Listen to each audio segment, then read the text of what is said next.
Guys आजको चाहिँ है लेबर डे चाहिँ एकदम दामी बित्यो, ड्युटीमै बित्यो र प्लस अर्को ब्रेकिङ न्युज चाहिँ के भन्दाखेरि चाहिँ बाहिर निक्लेको त पानी चाहिँ एकदम डेन्जर परिरहेको रहेछ हो। आज त्यही माथि खाले त यसरी नै आएको थियो, नयाँ रेनकोट किन्नु पऱ्यो है कताङ्काल होइन। नयाँ रेनकोट चाहिँ त्यस्तो ज्यादा दाम परेन है, किन भन्दा चाहिँ तपाईँहरूलाई एकछिन गेस गर्नु होला हो। मेरो नयाँ रेनकोट चाहिँ एकदम डेन्जर छ, हेर्नुहोस् पानी परेर सबैजना ओर लागिरहेको छ।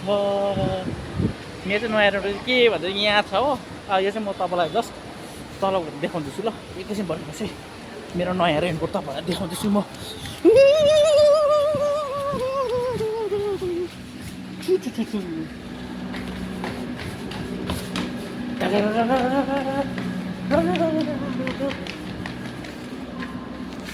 मेरो नयाँ रेनकोट हेर्नुलाई गाइस एकछिन पर्खिदिनुहोस्। मेरो नयाँ रेनकोट छ है, के छ होला भन्दाखेरि चाहिँ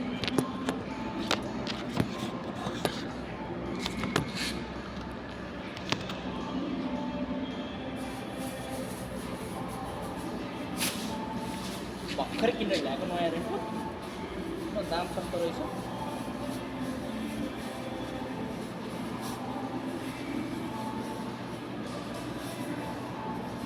है नयाँ रेनकोट है,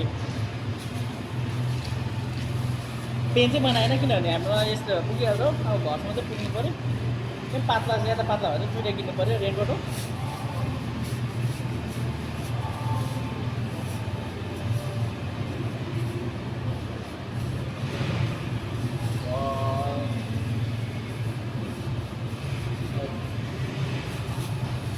वाटर प्रुफ भइसक्यो नि अब त।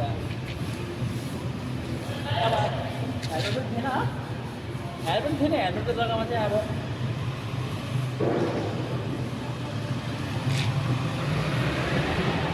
नयाँ helmet.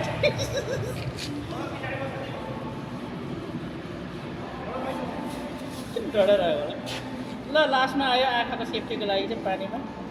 By guys, good night.